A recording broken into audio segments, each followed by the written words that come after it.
Magandang balita sa mga tagahanga ng recovery at rollover. Itong trabahong ipopost ko at itong isa pang ipopost ko. Tapos na ang mga ito at unang magla-live niyang Sabado. Sa Lunes o Martes next week, susunod ang isa pang rollover. Kakatapos ko rin sa pangatlo. Kaya kahit na yung huling video tungkol sa mga haters at lahat ng paghihigpit, ang pribadong sektor ay talagang gumagana ng maayos. At may permiso tayo sa parehong ito na mag-video at mag-post, kaya hindi dapat magkaroon ng problema. Bago tayo magpatuloy, gusto ko yung i-update sa progreso ng G63 Off-Road. Ang dami kong natanggap na kakaibang komento sa video na yon, sinasabi na tax write-off lang daw yon at para lang daw sa pagpapakitang tao. Ibang klase talaga ang ganong komento kasi bibiliin mo muna ang sasakyan bago ito gawing tax write-off, di ba? Iisipin mo bang gagastos ng malaki para lang makabawas ng konti sa buwis? Kakaiba talaga mga ganong komento. Alam nung nakakakilala sa akin na kapag may sinabi akong gagawin, ginagawa ko. Kaya kung sabihin kong ito ang magiging pinakamarangyang off-road SUV sa Los Angeles, mangyayari talaga yon. Hindi na ako makapaghintay ipakita ang plano ko para sa sasakyang ito. Kaya habang papasok tayo sa Pepe's Towing, gusto ko ipakita sa inyo ang pinakapuso ng lahat ng upgrades na gagawin ko sa kotse na ito. Sobrang kahawig na Hawk 2.0 na nandun din katabi nun. Gusto kong paganahin ang coffee maker, ilaw, Milwaukee 6-bay power station, Starlink at iba pa. Bluetti ang pinakapuso nito. Sobrang abala ako kapag naging malaking issue ang kuryente. Anong nangyayari dito? Uy Alex, kumusta ang laro? Talagang maganda. Sino ang nanalo? 0. Sino pa ba ang kaya magpatakbo ng 75 toneladang roadster habang nanonood ng Mexico Road Cup na iyon? Si Alex talaga para ang talino niya. Para sa build na ito, gagamit ako ng dalawang Blue Eddy power stations, ang Elite 200 at ang mas mataas ang kapasidad, ang Elite 300. O ako, hindi na nakakatawa. Alam niyo na, sa mga nanonood ng channel ko, hindi na sekreto ang Blue Eddy, yan ang power na gamit ko. May isa pang Elite 300 sa Hawk 2.0, si Alex naman ay may isa sa Big Flipper. Meron ako sa bahay na sobrang astig ang itsura, ganito siya. Balik tayo sa garahe kung saan ako madalas mag-breakdown. Na-charge ko ng telepono, MacBook M3 Pro Milwaukee at snap-on na baterya, maliit na ring light at compressor. Parang naging permanenteng bahagi na sila ng buong workflow ko sa lahat ng ginagawa ko ngayon. Makatuwiran na simula ng build gamit ito. Sa susunod mong makita ang G63, may nakatagong winch na ito mula Warrior Winches. PID 26 ang mag-i-install. Ang galing nila parang pickup truck kung gamitin. Grabe talaga. Maglalagay ako ng ilan doon, ilalagay ko rin dito ang pickup truck na litrato. Pero darating yan sa susunod na build kasama ang dual na Warrior winch sa harap at likod at electric ang mga yon. Bakit hindi na lang gamitin ang Blue Yeti Elite? 300 kaysa kumuha pa ng isa pang baterya. At ano bang wala dito para sa mga bagay na balak kong gamitin? Isa itong air compressor para kapag na-flat ka o sabihin na nating may recovery kang ginagawa at na-flat ang sasakyan. Kailangan mong bawasan ng hangin para sa mas magandang traksyon. Mag-i-install din ako ng air compressor dito, iko-connecta at papatakbuhin gamit ito. Hindi tulad ng Hawk 2.0, hindi ito kailangang laging naka-on at tatagal kahit lahat ay nakakabit. Pero kunin natin kunin natin itong panghila. Ginawa ko ito para ipakita sa inyo mga kaibigan ang pinagkaiba ng dalawa. Medyo mas malapad ito ng kaunti at hindi naman gaanong mas mabigat. Ilang libro lang ang dagdag pero mas mababa ito ng kaunti kung mapapansin ninyo kaysa sa Elite 200. Hindi ko alam kung mas portable ito pero mas magaan. Ito ang dadalhin mo sa road trip, camping o event. Siya mo itong ilagay sa bahay, gaya ng ginawa ko sa garahe ko. Magagawa nito lahat ng kaya ng isa pa. Siyempre, hindi ko nabanggit kanina pero kumuha ako ng Starlink Mini na ikakabit sa itaas para sa Home 2.0. May 247 standard ito. Ngayon, bakit Starlink Mini? Baka itanong mo.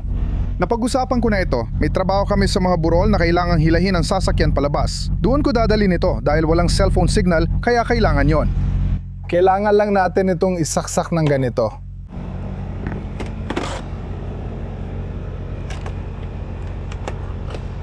Ayun na. Pwede mo itong itanim sa labas, itapat sa kahit anong direksyon o ikabit sa ibabaw. Kung may roof rack ako, hindi ko na kailangan mag-isip pa. At ang dahilan kung bakit ako mag-o-upgrade sa Elite 300, kahit na kaya naman itong gawin lahat, ay dahil plano kong maging sobrang agresibo. Tulad ng paggamit ng air compressor, 2 winch ng sabay-sabay. Gusto mo ito dahil 3,000 watt-hours ang kapasidad at 2,400 na raang watts na tuloy-tuloy na kuryente na hindi nagagawa ng karamihan.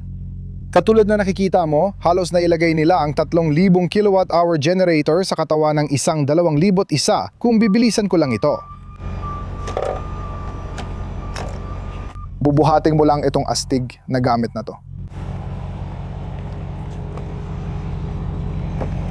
Grabe. Isang kamay lang. Isa pa sa laging suhestyon nyo sa ibang build ay ilaw. Kaya hindi lahat ng mga trabahong ito nangyayari sa araw, di ba? Magkakaroon ka ng mga recovery sa gabi, may mga taong nahulog sa bangin at hindi na sila makakapaghintay hanggang umaga. Maganda na ang default na ilaw ng Mercedes, pero ang tinutukoy ko ay yung totoong mga ilaw. Sa website ng Pit26, may iba-ibang package sila para gawing parang Mad Max ang sasakyan na to. Pwedeng lagyan ng rack sa taas para sa ilaw, makakabit ko ang spotlights at rear lights at hindi maapektuhan ang baterya ng sasakyan. Tandaan mo, sinabi kong sobra ito, pero ngayon hindi na, 'di ba? Kaya ilalayo ko muna ang anak ko at ilalagay siya dito. Dapat ito pero ibabalik natin sa berde tulad dati, para sa video lang. Ito talagang gusto kong ipakita sa inyo. Ngayon, tandaan ninyo, may laptop ako, yung MacBook Pro na naka-fast charger. At may Starlink din ako na ikakabit ko sa phone ko.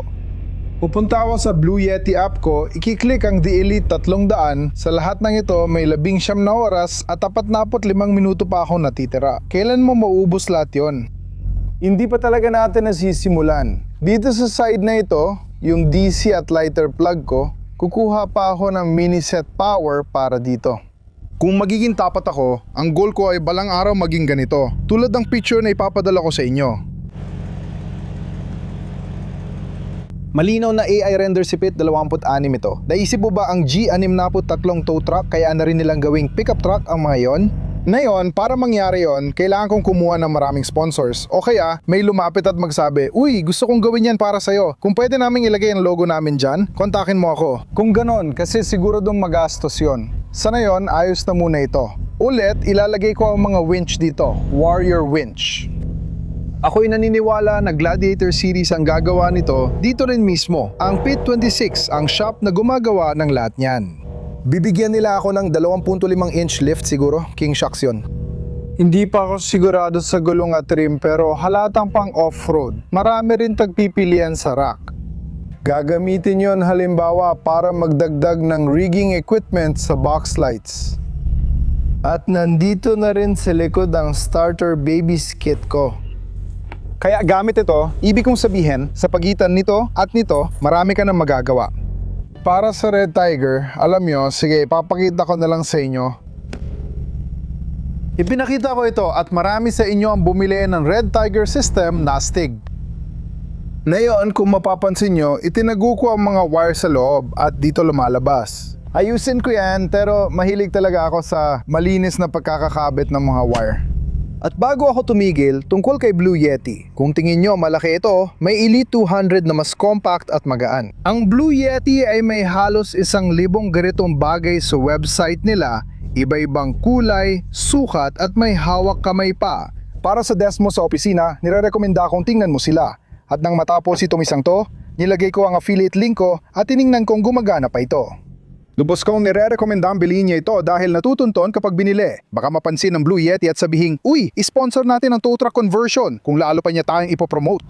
Kaya kumilos na agad, sakto para sa summer sale. Bigyan natin ang statistics dito. Di na ako makapaghintay na ma-max out ko ang lahat para may iba-iba akong output para sa lahat ng plano ko. Problema ko lang ulit ay ang mga gulong. Lahat ng off-road eksperto na nagsuggest na kontakin si Mats at Wrecker Rick, kinausap ko si Wrecker Rick. Siya ang nagrekomenda ng Warrior winches, kaya saludo sa'yo Wrecker Rick sa Murphy's Diesel. Malapit na akong gumawa ng mga ganitong bagay at kayong mga lalaki dyan sa Mats Offroad, hawak niyo na lahat ng yan. Hindi ako nakikipagkumpetensya sa mga ganyang bagay. Passion project lang talaga ito dahil mahilig ako sa kakaibang mga bagay. Ibig ko sabihin, isipin mo, anong ibang sasakyan? Kunwari na lang si Hellboy halimbawa. Ho boy, ang astig ni Hellboy. Nasakyan ko na yon, gusto ko rin ng ganun.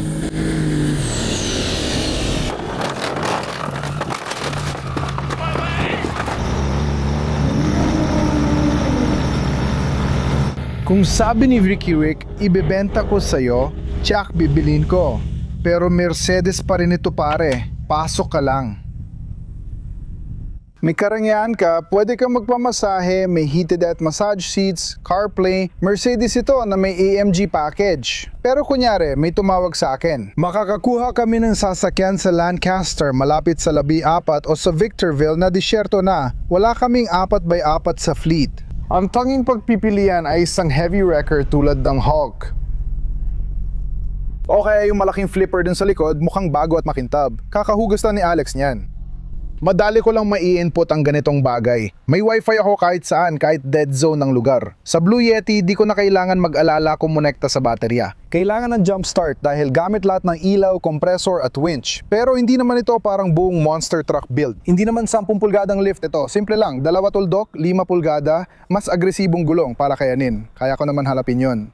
Kung di mo alam, ilak lang ng differentials para sa ultimate traction at ilagay sa low gear. Hindi mo ako mapapaupo dyan para sabihin di mo kaya magdulot ng malaking pinsala gamit ito. At kung tutuusin kahit sa mga pamantayan ko, magiging magastos talaga ang paggawa nito. Sana makapag-commit ang Warrior winches sa parehong winches at ang PIT 26 ay makakatulong din sa ilang gastusin sa paggawa. Kung bibilag ay ng sapat na Asun na Yeti gamit ang affiliate link ko, gagawin ko itong pickup truck at ako na ang magko-convert gamit ang boom. Pagkatapos, madadala ko na ito sa off-road games laban sa malalakas na kalaban. Salamat sa pagsama niyo sa akin sa update tungkol sa progreso ng build na ito. Sabihan niyo ako kung may nakalimutan ako o kung pwede kayo magbigay ng mga link tungkol sa ilaw, roof rack, gulong at iba pang magagandang bagay na yan. At ayun, peace out guys.